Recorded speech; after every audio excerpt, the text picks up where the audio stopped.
Hi, and welcome to Treasures of Jefferson County, the program which highlights historic and other interesting sites across our area. I'm Matt Keeney with JCTV. Today we take a look at two sites which offer beautiful scenery and a chance to learn about two important historical figures. Both are former Missouri governors who played major roles in shaping how we lead our lives today. Let's start with a visit to Herculaneum and the gravesite of Governor Daniel Dunklin, also known as the father of public education.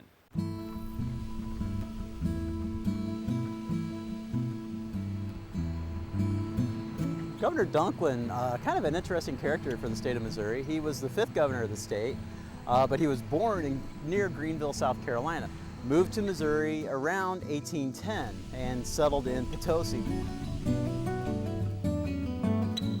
While he was living in Potosi, he was established as the first sheriff of Washington County down in Potosi, and he was given that position by then territorial governor William Clark of Lewis and Clark fame. That was in 1815. He also married his wife, Emily Haley, in 1815, and also established a tavern in Potosi. And the tavern became a center for political thought and people coming around and just discussing the issues of the time period. That was his tavern, that was the hot point, and that got him really involved in the politics. By 1822, he had been elected to the state legislature for a two-year term. In 1828, he was elected lieutenant governor, and then in 1832, he was elected governor. And while he was governor, he had several major important issues that he took care of. The first of which was he effected the purchase of what is now called the Platte Purchase in Missouri.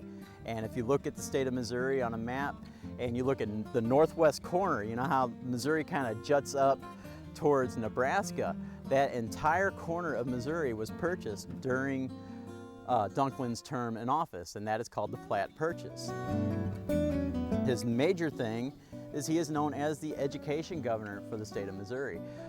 He is the father of education. He is the one who established what is now our present education system. What he did was in 1834, 2 years after he was elected, he put out the idea that we needed to select a site for a state university. So we needed a state university, and that university is now known as Mizzou. In 1835, the state legislature did pass legislation to establish our current education system. It's the predecessor, but what happened was Dunklin's idea was we needed a set school year, a set core curriculum, and a way to pay for it, and that was established by the state legislature in 1835. And the way they said to pay for it was the counties had the right to establish taxes to pay for education. A couple other things he's known for, he established the state prison in Jefferson City, the prison that overlooks the Missouri River. He got forth the funding and started the construction of that prison. But he was also an advocate of prison reform. He didn't believe in capital punishment. So he actually was an advocate of encouraging the prisoners to reform their lives. He never actually served a full term as governor. He left office 3 months early to take an appointment by President Andrew Jackson. Andrew Jackson wanted him to be the Surveyor General for the United States. And so Dunklin left office in 1836 and went to work for Andrew Jackson. After he retired from being Surveyor General, he returned to Potosi. Now, people are wondering, if I'm talking about Potosi, why are we in Herculaneum? The reason we're in Herculaneum is he actually sold his property in Potosi and moved to Herculaneum and built an estate here in Herculaneum. He died fairly young. He was 54 years old when he passed away in 1844. And when he passed away, he was buried on the property that he established in Herculaneum. And then 10 years later, or 11 years later, his wife Emily passed away in 1855. She was also buried here on the property. The estate went to his son, James, and James lived here until his death. But James was not as good of a businessman as his father. And so he actually had to sell off much of the estate to pay for business debts. And once he sold all that off, he was able to retain a small bit of land that he used as the family cemetery. So he reinterred his parents here on this site, and he is also buried here with his wife. And the site has a beautiful overlook of the Mississippi, which is pretty much why it's here. You establish a cemetery in an area that is very scenic, very comforting. And so the cemetery does face east over the Mississippi, able to look over the valley into Illinois.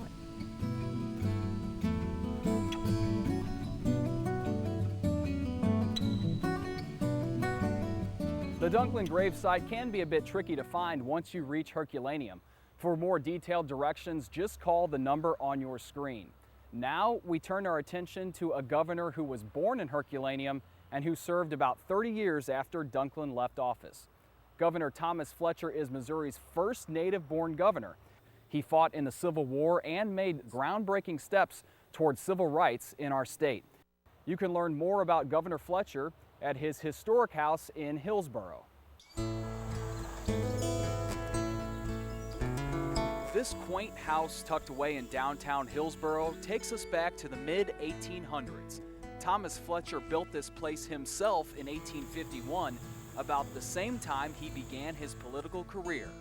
He got into politics in the 1850s. He became circuit clerk of Jefferson County. And in 1851 is when he started construction of the house. That's when he met his wife, Mary Honey, who also was born in Herculaneum. And that's when he got married that he constructed this house. The entry room and the second floor is what they lived in with their two children. While he was circuit clerk, the old courthouse was right up the street here. So he chose this site, I guess because he could walk to work in those days. Fletcher's interest in politics continued to grow.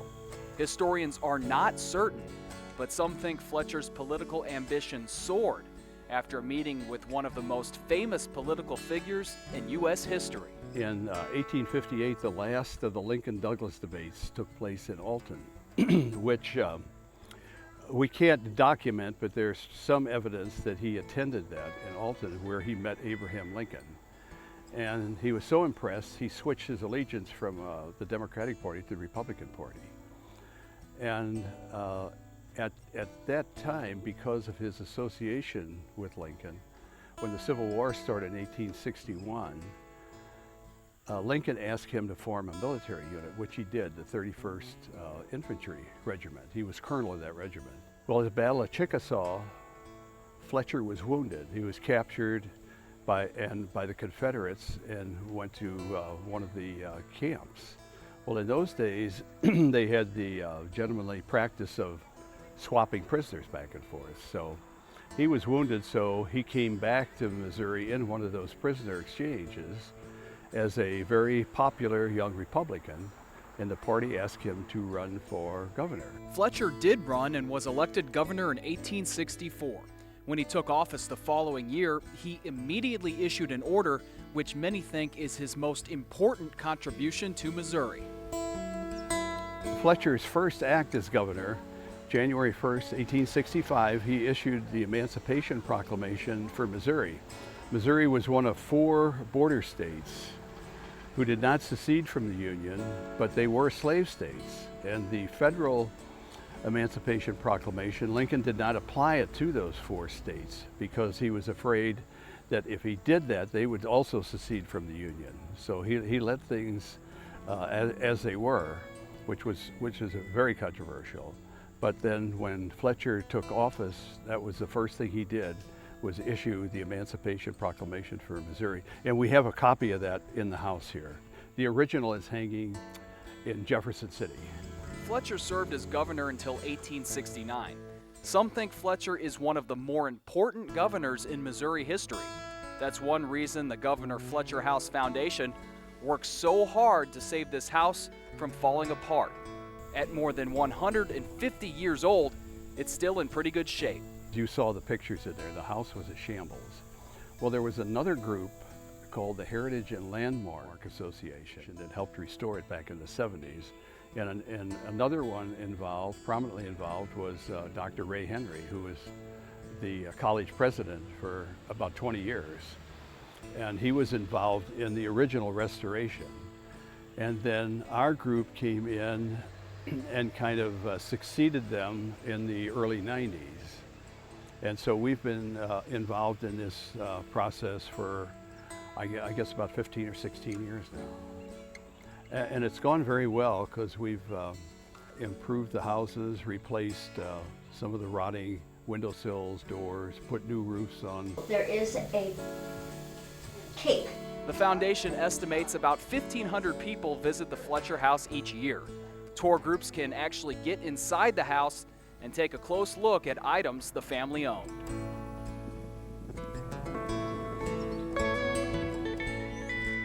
The Fletcher house is completely supported by donations. If you'd like to donate or schedule a tour, just call Bob at the number on your screen. The Fletcher House Foundation says it's raised more than $50,000 since the early 90s, and some of that money has gone toward restoring another attraction on the Fletcher House grounds. It's a one-room log cabin called the Huskey cabin. Let's take a look at what life might be like in a one-room log cabin more than 100 years ago.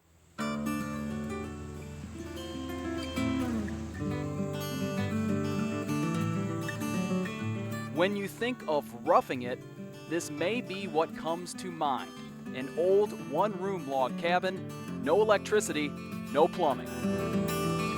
The Huskey cabin was built about 1902 by the Huskey family, who has lived and farmed just west of Hillsboro for more than 200 years.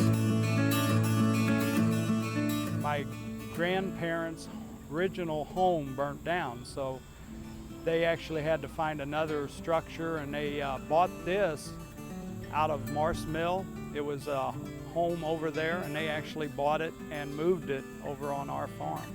David Huskey's grandparents raised 9 kids in this tiny cabin over the years. The maximum number of people living in the cabin at once was probably 7 or 8 people. They farmed, worked, played, but what was it like living in such cramped quarters? Let's ask 95-year-old Oliver Huskey, who was born in the cabin in 1913. We was used to crowding. We had it pretty nice in a way. Most of the other people was in small cabins. We raised all our garden and raised our food, so we didn't go hungry. It got very crowded, but that's what made it fun. And you know, everybody and my aunts and uncles, I can remember them coming, and just like they came to our house for special events, you'd just sleep on the floor. You know, you'd get pillows and blankets, and everybody just spread out, and you just had a big party. The last of the Huskies moved out of the cabin in the late 1950s. After that, it was mainly used for storage. The Huskey family donated the cabin to the Fletcher House Foundation in 2002.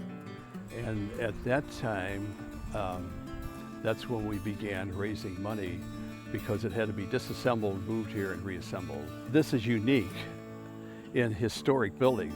Unique because it offers a snapshot into early 20th century living, and it's in such good shape today. It really is. They've actually condensed the cabin. The cabin was a lot bigger than what it was now, due to the fact that they had to do some structural changes due to codes. Used to have a front window at the front of the house, which they had to take out because it was at floor level. And there was a few of the logs that they had to replace, and so they just left them out.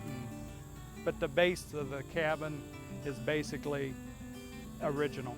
If you'd like more information on the Huskey cabin, you can call Bob and the Fletcher House Foundation at the number on your screen. And that will do it for Treasures of Jefferson County.